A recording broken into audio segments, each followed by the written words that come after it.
Fatal close encounters? Have people really been harmed by UFOs? As strange as it may sound, there have been several cases of alleged UFO victims over the decades, victims to UFOs. Well, we have that declassified a U.S. document talking about 23 soldiers turned to stone during an encounter with a UFO in Russia, of all places. Now, in August 1967, Inácio de Souza of Brazil and his wife had been returning home when they encountered three humanoid entities next to a strange object shaped like an inverted wash basin. The story goes that Souza had attempted to shoot one of the aliens with his rifle, which prompted the mysterious object to fire a strange beam of green light directly at his head. He immediately fell unconscious, and in the days that followed, he was found to have developed leukemia, which rapidly progressed and ended up killing him in a mere 2 months.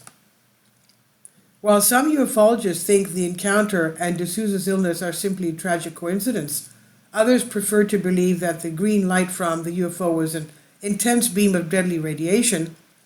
Author and UFO researcher Nigel Watson wrote of the incident. It was not the only alleged case of a victim's UFO either. More than 75 years ago, pilot Thomas Mantell, who saw action during World War II as a member of the 101st Airborne Division, had been serving as a fighter pilot with the Kentucky National Guard when he had an unexplained encounter that cost him his life.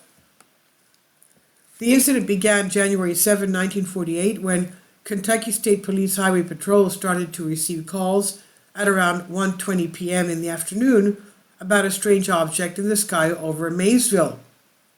Mantell was part of a group that had been tasked with venturing out to investigate this phenomenon.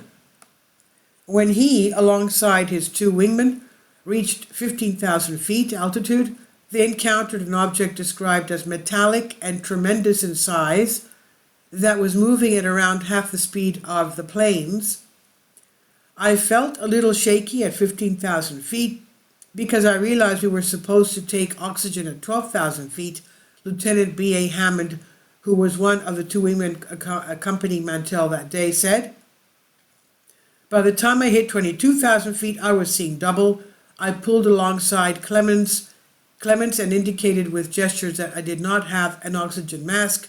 He understood the situation and we turned back. Mantell, however, decided to stay the course despite the oxygen situation.